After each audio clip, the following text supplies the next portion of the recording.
అనగనగా రంగాపురం అనే ఒక అందమైన ఊరు. ఆ ఊళ్ళో గోపయ్య అనే ఒక పేదవాడు ఉండేవాడు. గోపయ్య దగ్గర డబ్బు తక్కువే కానీ అతని దగ్గర ఉన్న మంచి గుణం మాత్రం చాలా పెద్దది. ఏ పనిచ్చినా సరే ప్రాణం పెట్టి చేసేవాడు. అందుకే ఊళ్ళో అందరూ గోపయ్య పని చేస్తే అది పక్కాగా ఉంటుంది అని నమ్మేవారు. ఓ రోజు ఆ ఊరి జమీందారు గోపయ్యను పిలిపించాడు. ఏ గోపయ్య, నా పడవ చూసావా? రంగు వెలిసిపోయింది. దానికి చక్కగా రంగు వేసి ఇవ్వు. ఇదిగో 50 రూపాయలు. చిత్తం బాబుగారు, అలాగే చేస్తాను. జమీందారు గారిచ్చే 50 రూపాయలు చాలా తక్కువని గోపయ్యకు తెలుసు. కానీ మాట ఇచ్చాడు కదా, పని మొదలుపెట్టాడు. అతనికి ఒక చిన్న రంధ్రం కనిపించింది. అది చాలా ప్రమాదకరమైనది. రంగు వేయటానికే కదా నాకు డబ్బులుస్తున్నారని గోపయ్య అనుకోలేదు. ఒకవేళ ఈ రంధ్రాన్ని ఇలాగే వదిలేస్తే ఎవరైనా పడవ ఎక్కినప్పుడు అది మునిగిపోయే ప్రమాదం ఉందని గ్రహించాడు.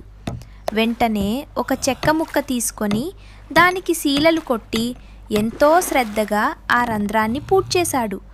ఆ తర్వాతే పడవకు మెరిసిపోయేలా రంగులు వేసి సాయంత్రానికి పని పూర్తి చేశాడు. పని పూర్తయిందని జమీందారికి తెలియచేసి వెళ్ళిపోతాడు. మరుసటి రోజు జమీందారు గారి కుటుంబం అంతా కలిసి అదే పడవలో వెళ్ళారు.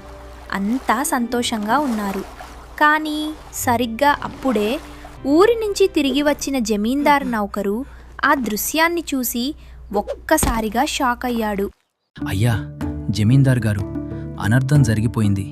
ఆ పడవకు రంధ్రం ఉంది. అది నీటిలోకి వెళ్తే మునిగిపోతుంది. మీ కుటుంబం ప్రమాదంలో ఉంది. జమీందారు గుండె ఆగిపోయినంత పని అయింది. కంగారుగా నది ఒడ్డుకు వెళ్తాడు. అయ్యో, నా భార్య పిల్లలు ఏమైపోతారో అని టెన్షన్ పడతాడు. పడవ క్షేమంగా రావడం చూసి జమీందారు ఊపిరి పీల్చుకున్నాడు. పడవ దిగాక పరిశీలిస్తే ఆ రంధ్రం చక్కగా పూడ్చుంది. గోపయ్య చేసిన ఆ చిన్న సాయం తన కుటుంబ ప్రాణాలను కాపాడిందని అతనికి అర్థమైంది. జమీందారు వెంటనే గోపయ్యను తన ఇంటికి పిలిపించాడు.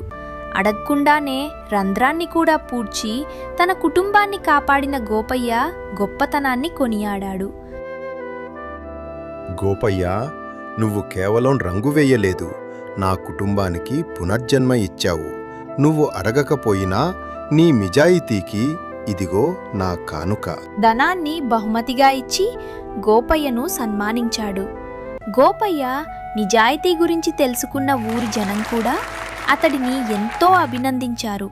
అందుకే పెద్దలు చెప్తారు, మనం చేసే పని చిన్నదైనా పెద్దదైనా నిజాయితీగా చేస్తే ఆ మంచితనమే మనల్ని ఒకరోజు గొప్ప స్థానంలో నిలబెడుతుంది.